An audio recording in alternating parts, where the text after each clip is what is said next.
Diego হুম। গার্সিয়াতে যে একটা missile striking করছে, নাম দিয়েছে এটা ইরান করেছে। এটা 4,000 কিলোমিটার এটা রেঞ্জ। ইরান থেকে লন্ডনের দূরত্ব হলো 4,000 মাইল। ইরান প্রভোগ থেকে করা, প্রভোগ করা। প্যারিসের দূরত্ব 4,000 মাইল। তারা হুম। ইউরোপকে বুঝিয়েছে যে তোমাদের প্রত্যেকটা নগর, মেগা সিটিজ কিন্তু ইসরায়েলের মিসাইলের আওতায় আছে, সুতরাং তোমাদের উপায় নাই। এটা করেছে, কিন্তু ইরান করে নাই। ইরান সাথে সাথে ডিক্লাইন করেছে। ইরানের মারান্ডি বলেছে, no, we did not fire this missile. আমরা হুম। 4,000 রেঞ্জের মিসাইল এখনো মারি নাই কোথাও। তখন বলছে আছে কি? তখন বললে যে প্রয়োজনে আমরা দেখবো সেটা, তার মানে আছে, এটা প্রকাশ করে নাই। তবে এই মিসাইলটা ডিয়েগো গার্সিয়াতে আমরা মারিনি। কারা মারছে? বলে যে এটা ইসরায়েল এবং আমেরিকার ষড়যন্ত্র। ইসরায়েলেও ইসরায়েলেও বিদ্রোহ তৈরি হয়ে গেছে। ইসরায়েলের অনেক লোক ইরানকে সমর্থন করে বসছে, এবং ইসরায়েলিদের মধ্যে ইরানের হয়ে কাজ করছে ভিতরে। এতদিন শুনে এসছি যে মুসাদকে ঢুকেছে আপনার ইরানের ভিতরে। এখন দেখলাম যে ইরানিরা তাদের কিছু ইসরায়েলি ইরানিদের পক্ষে কাজ করছে, যাকে যাকে মিসাইল যাচ্ছে ইরান থেকে। আর এই মানুষগুলো ভাই র্যাবিটের মতো, খরগোশের মতো দৌড়ায় পালাচ্ছে এদিক সেদিক এদিক সেদিক। They don't have sleep, they don't have food, they don't have water. ইরানি গভর্নমেন্ট কতটা কনফিডেন্ট ছিল, এবং কেন বললাম কনফিডেন্ট ইরানি গভর্নমেন্ট, যে হরমুজের ধারে কাছেও আসতে পারবে না। খুবই কনফিডেন্ট ছিল ইরানিয়ান অথরিটি, যার জন্য তারা কখনোই আপনার ওই যে কর্মজীবী মানুষকে বা ওই আপনার হরমুজ প্রণালীর দুই পাশে যে বসতি যারা স্থাপন করে রাখছে তাদেরকে বলে নাই যে তোমরা এখান থেকে নিরাপত্তার কারণে ব্যাকেট করে চলে যাও, পরিস্থিতি স্বাভাবিক হলে এসো। নো, তারা কিন্তু এই ধরনের কোনো সিগন্যালিং করে না। No signalling at all. তা আপনি এখন বুঝতে পারছেন তো যে Iran is found damn care. এবং ইরান যে আসলেই ট্রাম্পকে 2 টাকা দিয়েও মূল্যায়ন করেনি।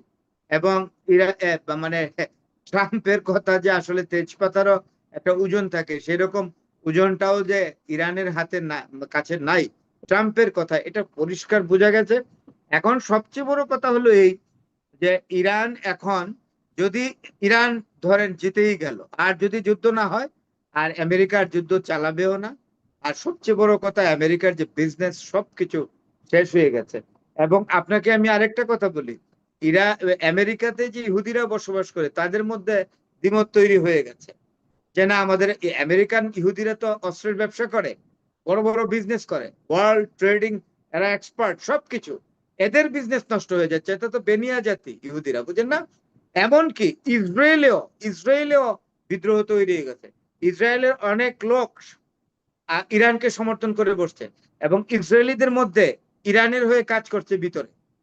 ইসরায়েলিদের মধ্যে আপনি তেল আবিবে কাজ করছে, এই ফাতে স্পাই হিসাবে ইয়ার পক্ষে কাজ করছে, ইরানের পক্ষে। এটা কিন্তু ডেঞ্জারাস।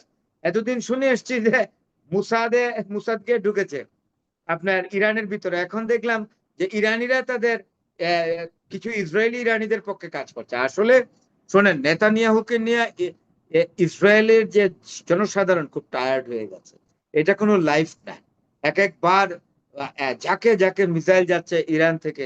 আর এই মানুষগুলো ভাই র্যাবিটের মতো, খরগোশের মতো দৌড়ায় পালাচ্ছে এদিক সেদিক এদিক সেদিক। They don't have sleep, they don't have food, they don't have water. এবং আরেকটা জিনিস করেছে, যে ট্রেড করেছে না আমেরিকা, যে ইরানকে আমরা কি করে দেব, একেবারে তাদের পাওয়ার সেক্টর অ্যাবলিশ করে দেব, অন্ধকার করে দেব টোটাল ইরানকে। ইরানও বলছে যে প্রথমে আমরা ইসরায়েলের পাওয়ার সেক্টর টোটালি ডেমলিশ করে করে ইসরায়েলকে অন্ধকারে নিব। আরেকটা কথা হলো, ইসরায়েলের লোকরা সাগরের পানি ডিসেলিনেশন করে এটা পান করে, ওই সাগরের পানি আমরা নষ্ট করে দিব। এটা আর ডিসেলিনেশন করতে পারবে না। ডিসেলিনেশনের যে সেন্টার, এটা টোটালি ডিস্ট্রয় করে দিব। পানিতে মরবে, ইলেকট্রিসিটিতে মরবে, খাবার দাবারেও মরবে। এবং একটা জিনিস দেখা গেল, ইসরায়েলও ভাবছে যে আর 2-4 দিন যদি ইরান এইভাবে এয়ার স্ট্রাইকিং, আর সরি আপনার মিসাইল স্ট্রাইকিং করতে থাকে, ড্রোন স্ট্রাইকিং করতে থাকে, এটা ইসরায়েলের পক্ষে আর ফেস করা সম্ভব না। কারণ সকল ধরনের ইন্টারসেপ্টর ইসরায়েলের সব has been proved fail. Thank you very much. তার মানে এই মুহূর্তে জয় পরাজয়ের চূড়ান্ত হিসাব করবার কি সুযোগ হয়েছে বলে মনে করেন? আমার এই মনে মুহূর্তে। হয় যে আমি ইরানের পক্ষের মানুষ তো, আমি হুম। বোধহয় জয়ের প্রান্তেই দাঁড়িয়ে আছি। ইরানের জয় হয়েছে বলেই আপনি বলছেন, বা আমি পক্ষে? ধরে নিলাম, ধরে এই কথা প্রথম দিক থেকেও বলছি যে ইরান যদি এই যুদ্ধে জিতবে। যদি যদি ট্রাম্পের কথা সত্যি হয়, অন্তত পক্ষে 48 ঘন্টায় কিছু করেনি, এটা তো প্রমাণিত হয়ে গেছে। তার কথা যে রাইট। বড় ধরনের ব্লান্ডার হয়েছে তার নিজের এই ডিক্লারেশন, এটা তো প্রমাণিত হয়ে গেছে। 48 ঘন্টা পার হয়ে গেছে, কিছুই হয়নি। আর এখানে আমি আরেকটা ছোট্ট একটা কথা জি, বলে রাখি, এটা ভুলে যাব পরে। দেখেন, ন্যাটোকে এবং ইউরোপিয়ান ইউনিয়নকে, অর্থাৎ ইউরোপের সমস্ত রাষ্ট্রগুলোকে ইরানের বিরুদ্ধে নেওয়ার জন্য ইসরায়েল এবং আমেরিকা দুই দুই দেশ মিলে একটা ষড়যন্ত্র করেছে। ডিয়েগো হুম, গার্সিয়াতে যে একটা মিসাইল স্ট্রাইকিং করছে, নাম দিয়েছে এটা ইরান করেছে। এটা 4000 কিলোমিটার এটা রেঞ্জ। এটা দিয়ে হুম, ইউরোপের কান্ট্রিকে এরা এটা করেছে, কিন্তু ইরান করে নাই। ইরান সাথে সাথে ডিক্লাইন করেছে। ইরানের মারান্ডি বলেছে, no, we did not fire this missile. আমরা হুম, 4000 রেঞ্জের মিসাইল এখনো মারি নাই কোথাও। তখন বলছে আছে কি? তখন বললে যে প্রয়োজনে আমরা দেখবো সেটা। তার মানে আছে, এটা প্রকাশ করে নাই। তবে এই মিসাইলটা ডিয়েগো গার্সিয়াতে আমরা মারিনি। কারা মারছে? বলে যে এটা ইসরায়েল এবং আমেরিকার ষড়যন্ত্র। তারা এই 4000 কিলোমিটারের একটা মিসাইল মেরে, বিশেষ করে আমেরিকা মেরেছে। এটা ইসরায়েলের হাতে 4000 রেঞ্জের নাই। মেরে বুঝিয়েছে যে হুম। মানে ইরান থেকে লন্ডনের দূরত্ব হলো 4000 মাইল। ইরান থেকে প্রভোগ করা। প্যারিসের দূরত্ব 4000 মাইল। তারা হুম, ইউরোপকে বুঝিয়েছে যে তোমাদের প্রত্যেকটা নগর, মেগা সিটিজ কিন্তু ইসরায়েলের মিসাইলের আওতায় আছে। সুতরাং তোমাদের উপায় নাই।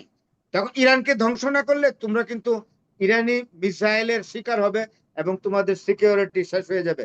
কিয়ার স্টারমারকে বলেছে যে লন্ডন শহর তছনছ করে দেবে ইরানি মিসাইল মেরে। এইসব কথা বলেছে। তো যাই হোক, এই যুদ্ধ 5 দিনের জন্য, যেহেতু এটা বিরতি হয়েছে এই যুদ্ধে, কিয়ার হুম, স্টারমার বেঁচে গেছেন। আপনার ডোনাল্ড ট্রাম্পের যন্ত্রণায় 4টা প্লেন পাঠিয়েছিল। তো এই হুম। 4টা প্লেন আর তার লাগছে না, এগুলো ফেরত নিয়ে নিবে। আমার মনে হয় দেওয়ার সময় দিছিল যে জানের সাদগা দিলাম এই 4টা প্লেন। যেহেতু ডোনাল্ড ট্রাম্প বারবার বলতেছে join the war, join the war, কি করবে না পেরে বলছে না, I will not be the part of this war, sending my troops. আমি 4টা প্লেন দিয়ে দিলাম। ওই দেওয়ার সময় বোধহয় ভাবছে যে জানের সাদগা দিলাম। এখন তো আর 4টা প্লেন লাগছে না।